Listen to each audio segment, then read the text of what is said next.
salut les Pixious et bienvenue en enfer, bienvenue dans cette nouvelle vidéo avec mon cinquième continent, ma Camponotus d'Amérique du Sud. Alors, je l'ai acheté à un amateur, tout comme moi, de fourmis. Pour ne pas citer son nom, on va dire Julien. Et donc déjà que je remercie parce que c'est vrai que je voulais une espèce agressive et surtout une espèce d'Amérique, que ce soit du nord ou du sud, histoire d'avoir les 5 continents, enfin une fourmi de chaque continent. Alors, comme vous avez vu dans les premières images, j'ai un peu galéré. Ces fourmis-ci sont extrêmement énervées, c'est complètement l'horreur.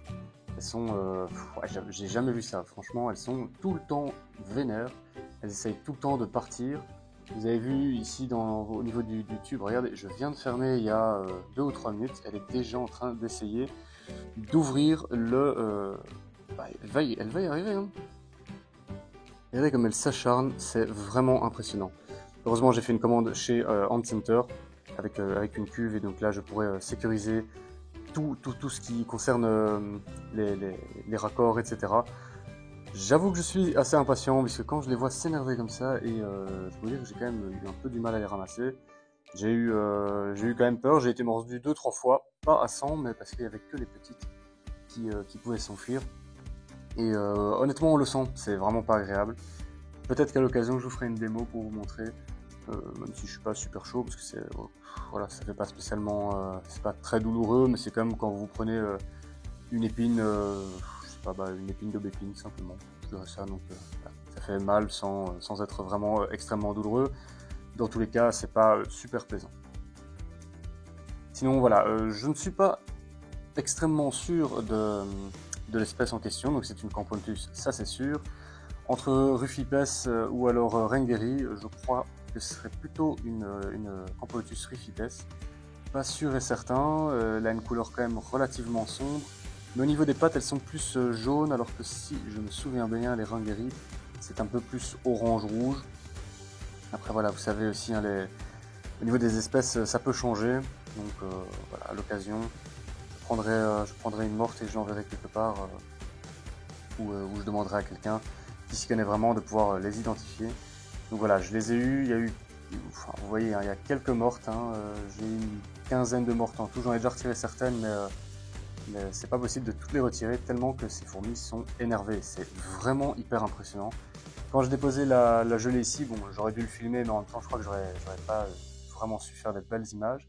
On entendait les petits claques des dents sur la gelée, sur les bords de la gelée, c'est super impressionnant, vraiment, ouais, c'est du jamais vu, c'est ultra vénère, je sais pas, elles ont un problème avec les autres espèces, c'est vraiment impressionnant, franchement, c'est incroyable. Alors j'en profite aussi pour vous montrer la reine qu'on voit très mal avec le reflet et aussi le tube, je crois, si je me souviens bien, que Julien les a gardés dedans pendant presque un an. Donc le tube, voilà, il est pas super propre. Même si au niveau du couvain, on voit qu'il y en a, je vous montrerai après. J'en profite parce que depuis qu'elles sont là, c'est-à-dire un peu moins de 24 heures, c'est la première fois que je vois la reine. Et qui m'avait bien montré qu'elle était vivante, hein, donc je n'ai absolument aucun doute sur la qualité et sur la véracité de l'espèce, en termes de santé, pardon. Mais voilà, comme ça on peut la voir, j'essaierai de la retrouver de temps en temps. Mais ouais, c'est pas évident. Même si actuellement il y a beaucoup de monde dans la petite aire de chasse. Quand je les ai eus, c'était impossible de l'avoir, vraiment pas possible. Donc je vous en parlais en termes de couvain, œufs, cocon. On voit que c'est bien chargé. C'est assez marrant parce qu'elles ont fait une énorme, comment dire, un gros tas en fait. Juste un gros tas avec tout le couvain confondu. Donc il y a un peu d'œufs, il y a des cocons, il y a des larves, il y a vraiment de tout. Tout ça au milieu, ici, hein, donc vous voyez dans le compartiment du milieu. Donc voilà, c'est assez rigolo, je trouve ça assez rigolo. On voit qu'il y a du monde, hein, il y a pas mal de monde en préparation. Donc de tête, je dirais que c'est une espèce qui évolue extrêmement vite, hein, vraiment super rapidement.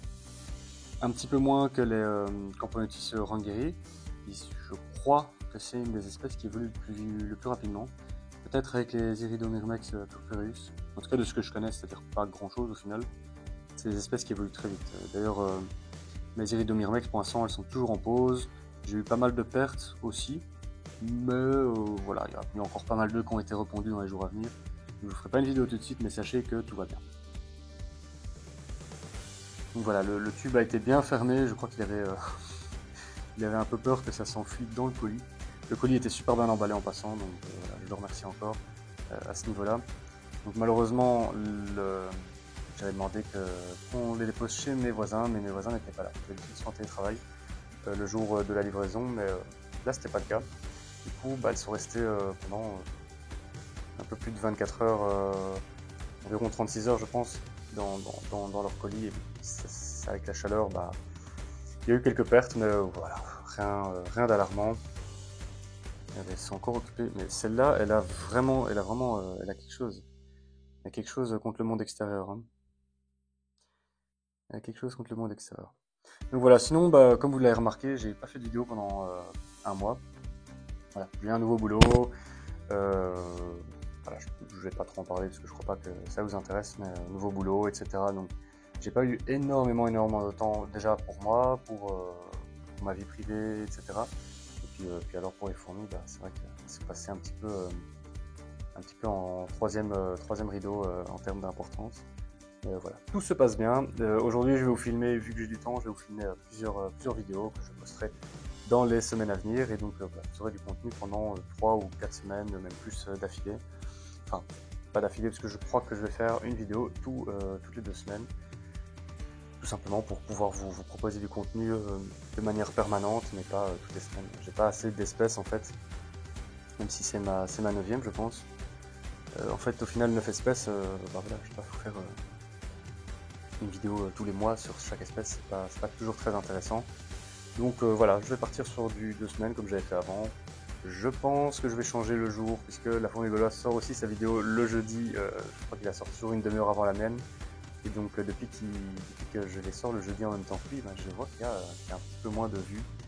Donc je me suis dit pourquoi pas changer de jour, voilà, pourquoi pas le week-end ou le vendredi soir. Aucune idée. Mais voilà. Comme ça, vous savez aussi. Moi, sinon, je suis encore une fois très content. Elles ont l'air assez intéressées par la gelée. Ce serait peut-être la première espèce qui est intéressée par les gelées. Pour l'instant, j'ai pas vraiment d'espèces qui s'intéressent à ça. Donc c'est pas non plus la folie, mais c'est aussi un débat que j'ai eu avec d'autres amateurs de fourmis belges. C'est au niveau des gelées, à part les fameuses gelées japonaises, j'ai pas l'impression que ce soit quelque chose qui remporte un énorme succès. Donc voilà, ça c'était un essai. Je sais pas comment je récupérerai cette gelée si ça marche pas. On verra bien. Je crois que je mettrai de l'huile de paraffine partout sur tous les outils que j'emploie, histoire qu'elle ne monte pas sur mes mains, parce que voilà, en plus elles vont piquer dans mes petits moignons là, parce que je me ronge les ongles très fort. Donc elles piquent souvent là où la peau est un peu à nu.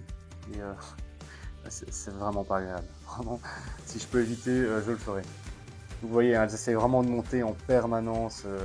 Elles ont vraiment un problème avec le monde extérieur. Vraiment, on dit souvent que le diable est dans les détails, mais je crois qu'il se retrouve plutôt dans cette boîte ici.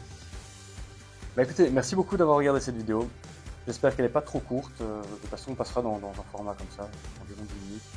J'espère que ça vous aura plu. J'espère aussi que vous allez bien. Abritez-vous bien avec le chaud, avec la chaleur. Buvez bien et prenez soin de vous les Picsou. À très bientôt. Allez, salut.